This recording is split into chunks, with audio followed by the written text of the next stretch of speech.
There are many bio-inspired innovations around the world. Morphing structures is also one of the bio-inspired innovations. Morphing structures is inspired from the flapping wings of the bird.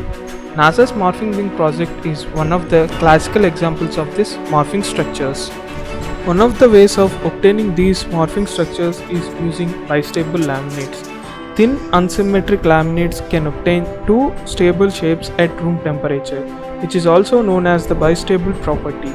In this figure, you can see the two cured shapes of the thin unsymmetric laminate.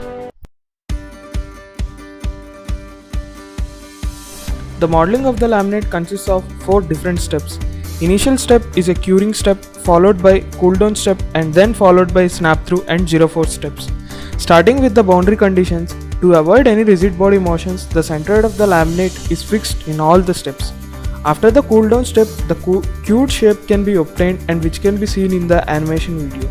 And in the following steps, the snap through force is applied as a point load at the corners, and the applied load is greater than the actual snapping load.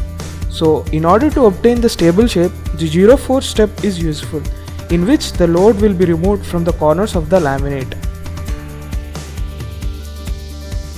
Square laminates of different side lengths are considered in this study. It is observed that the lower and upper limits for square laminate to lose the bistability is 30 mm and 300 mm respectively.